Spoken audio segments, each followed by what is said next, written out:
Estamos no segundo bloco do Alerj Debate, falando sobre o legado da Jornada Mundial da Juventude. No bloco anterior, o Valmir Júnior, que discursou para o Papa, deixou uma pergunta no ar e eu disse que o deputado ia começar a responder. Então, pedi para você repetir e o deputado responder. Olha só, que responsabilidade. Então, né, o direito de cidade, que a juventude está reivindicando hoje, né, que é um direito para quem? E também, que vida é essa que vale a pena ser vivida?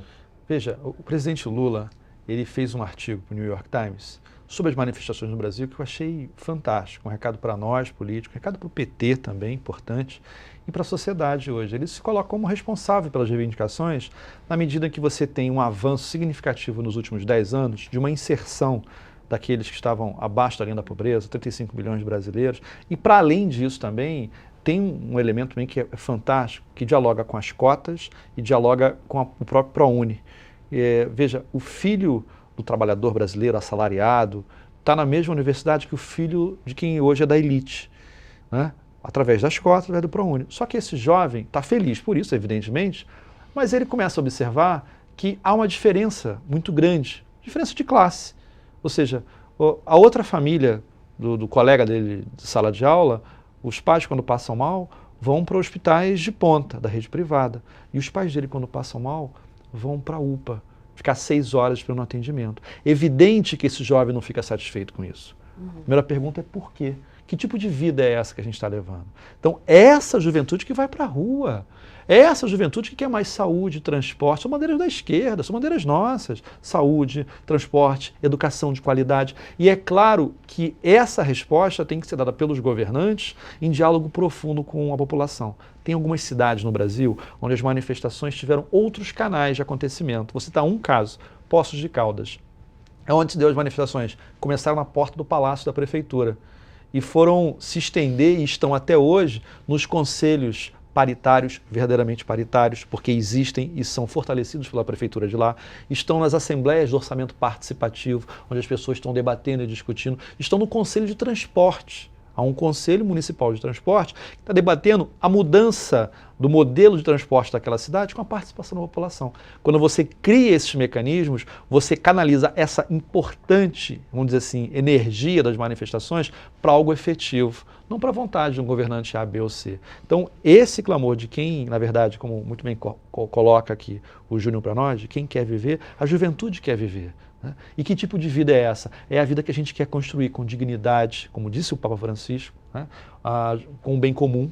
É um princípio importante, não só da doutrina social da igreja, como para toda a sociedade. O grande erro que a gente pode cometer, e eu espero que as pessoas não cometam, que nós, né, políticos, também não cometamos, principalmente, é achar que o discurso do Papa Francisco foi restrito para a igreja. Achar que a fala do Júnior foi restrita para quem estava no teatro municipal e para a igreja. Não, não foi.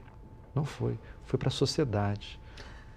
Júnior, me ocorreu uma coisa agora, enquanto o deputado falava, que foi o seguinte, ele falou dessa política de redistribuição, que a partir dela essas diferenças ficaram mais evidentes no convívio de uma classe com a outra, de uma classe mais pobre com uma classe com mais recursos. E eu ouvi algumas críticas durante as manifestações do tipo, eu vi um monte de gente se manifestando lá por causa de 20 centavos ou por causa da saúde, mas um monte de gente com celular caro na mão, ou seja, estudantes de faculdades ou de escolas caras que não usam isso. Então, que manifestação foi essa? E enquanto ele me falava, eu fui lembrando dessas críticas e ouvindo o que ele estava dizendo. Você acredita que o fato da participação dessa juventude que tem mais recursos, estar também ao lado ali na manifestação, é fruto dessa integração, ou seja, de ver que o colega não tem o mesmo estilo de vida dele e aí ir com ele de uma forma solidária para a manifestação também? Olha, ou eu estou viajando? Não acredito que seja uma viagem, mas acredito também que seja uma mobilização social que vem fazendo com que a transformação possa acontecer em todas as classes sociais. Eu acredito que muitos companheiros que são de uma classe média alta, não estão sensibilizados com o pobre, coitado, vou pedir por ele. Não é o pobre coitado. Não, o pobre coitado não, mas o cara que estuda com ele, que é amigo dele, é um ser humano. Que ele vê passando por uma situação que não é igual a dele. Sim, eu acredito que está além, é um ser humano. É um ser humano que tem a mesma dignidade que a minha, e eu tenho que reivindicar pela qualidade de vida de toda a população, senão não é uma democracia. Então, você acha que essa questão, essa proximidade maior de classes pode ter contribuído? Claro, né? Porque assim, a pessoa que, por exemplo, eu estudei na PUC. E na PUC-Rio tem uma diferença social muito grande. Sim, tem você é um exemplo disso. E assim, eu convivo com pessoas de todas as classes sociais. E acredito que muitos companheiros, muitos amigos que eu construí e ainda tenho da PUC-Rio, não se sensibilizaram comigo porque eu sou da favela e sou pobre e sou negro. Não, é porque eu sou uma pessoa.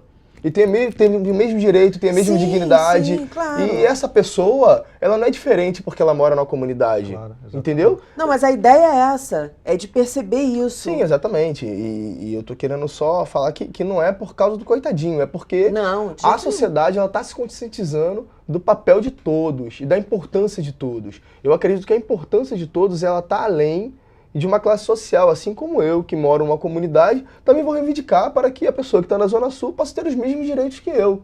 Ouvi a frase de Dom Flávio, bispo de Santarém, esses dias, ele trazia à tona, né, os 3 P's, né, que é o preto, pobre e de periferia. Então, o preto, pobre e de periferia, ele está sendo criminalizado.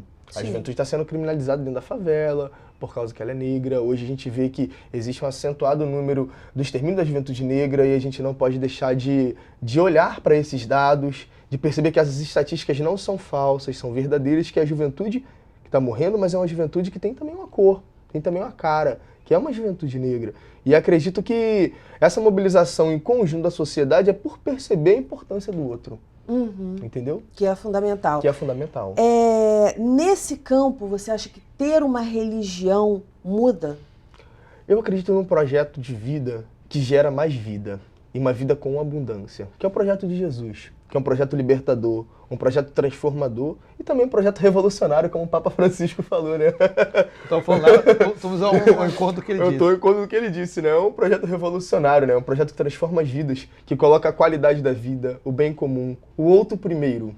Primeiro eu tenho que amar o próximo. Eu não posso me amar primeiro, eu tenho que amar o próximo. Amar o próximo como eu me amo. E só assim eu constituo uma vida com dignidade. Porque eu estou encontrando no outro a imagem e semelhança de Deus. Eu estou encontrando no outro uma pessoa que é como eu, que tem os mesmos direitos que eu. E acredito que o Papa Francisco deixou isso muito claro quando ele tomou chimarrão da mão de alguém no meio das ruas. Ele pegou uma cuia de chimarrão e tomou um chimarrão, ele não quer saber quem é a pessoa. Quando ele desceu do Papa Móvel, quando ele colocou o cocá, quando ele recebeu o Babalorixá. Exatamente. Recebeu e mostrou a camisa contra a intolerância religiosa. Exatamente. Quando ele falou sobre o Estado laico, foi o Papa que falou a beleza do Estado laico que respeita a todas as religiões. Isso tem um simbolismo assim, a gente avançou 500 anos aqui na história do Brasil. E uma coisa que é muito bacana é que ele falou que não existe uma superioridade, mas sim uma igualdade. Todas as religiões, elas têm por si só o bem comum. E se não existe o bem comum, existe um problema na pessoa que não encontrou uma experiência com o transcendente. Porque existe uma frase de um padre jesuíta que ele fala que nós não somos seres humanos vivendo uma experiência transcendente, mas somos seres transcendentes vivendo uma experiência humana. E o Papa Francisco deixa isso muito claro. Temos que viver uma experiência humana, mas somos seres transcendentes que temos na religião, particularmente dentro do catolicismo, no cristianismo, né, uma experiência humana ligada ao projeto de Jesus. Valmir, eu estava falando de religiosidade, porque a gente viu, o deputado até estava comentando antes da gente gravar, de pessoas agnósticas, né, pessoas céticas, falando sobre o Papa, falando sobre a importância da mensagem dele. E eu te falei o que você achava da religião nesse sentido de mobilizar, de transmitir uma maior solidariedade, pulsar isso no outro, né, e na sociedade de forma geral. Como é que foi a tua experiência? Você falou rapidamente lá no discurso para o Papa, com o Papa, e eu queria saber mais. Você teve uma experiência com drogas, você perdeu seu pai e a sua mãe, não é isso? Sim. Você se afastou da igreja. Quando você diz eu me afastei da igreja, você chegou a duvidar da religiosidade, da importância de Deus? Olha, existe um grande questionamento, né, que é sobre a existência do mal.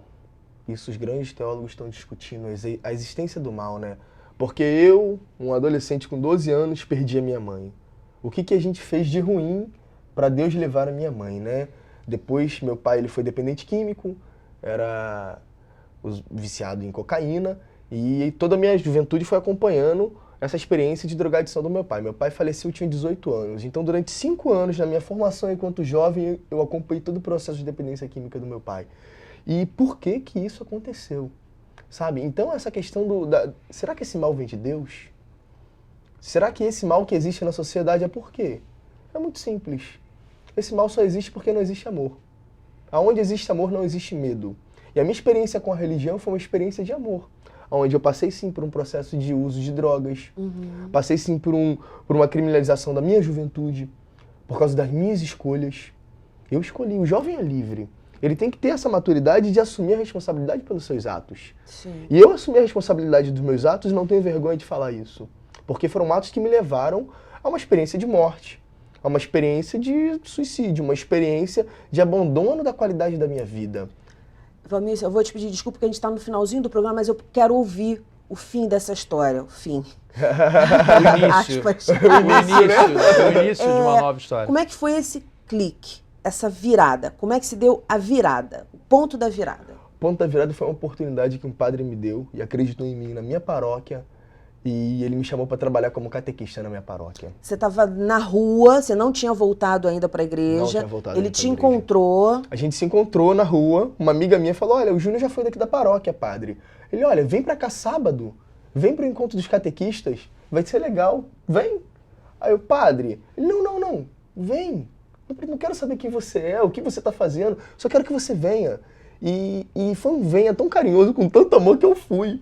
E fui, tinha uma Bíblia lá em casa, peguei a Bíblia, levei, e a partir daquela reunião ali, cara, aquela referência de pastor mudou a minha vida, né? E hoje eu vejo que a falta de projeto de vida para a juventude é aquilo que leva a ela à marginalização. E hoje, Papa Francisco deixou um legado na cidade onde Jesus Cristo se torna um projeto de vida ideal para toda a juventude, um projeto revolucionário que transforma realidades como transformou a minha. Considerações finais, deputado? Eu acho que não tenho o que dizer, né? Júnior falou tudo, né? A gente se espelha em exemplos como o dele, eu como abri o programa dizendo, nunca me senti tão representado num ato como o Júnior falando, né? Chorei que nem criança no Teatro Municipal, falei isso para Não, depois. e o interessante assim, os papéis se inverteram, né? O senhor claro. que foi representado E eu pelo fiquei Júnior, muito feliz, população. e eu fiquei muito feliz com isso, né? Eu tenho a alegria de ter o Júnior como uma pessoa muito próxima já há algum tempo, uma pessoa que milita comigo na luta, na caminhada, alguém que eu tenho como referência, inclusive, e que eu tenho absoluta convicção que traz uma grande contribuição para a sociedade que a gente quer construir. Deputado, muitíssimo obrigada pela sua participação, obrigada por ter trazido o Valmir até aqui. Parabéns pela sua coragem, muito sucesso na sua profissão. Olha, muito obrigado, viu? Eu agradeço por essa oportunidade de estar aqui, né? E a gente pede que essa juventude que está aí, né, nos ouvindo, nos vendo, possa sempre pensar naquilo que ela quer de bom, né? E não criar obstáculos. Obstáculos são monstros que a gente cria quando desviamos o olhar da nossa meta. Vamos ter a meta em ser feliz, em ser unidos, em ser uma sociedade igualitária e justa. Parabéns. O nosso programa já está terminando. Se você quiser ver novamente, basta acessar o site www.tvalerj.tv. Até a próxima. TV Alerj, o canal do Povo Fluminense.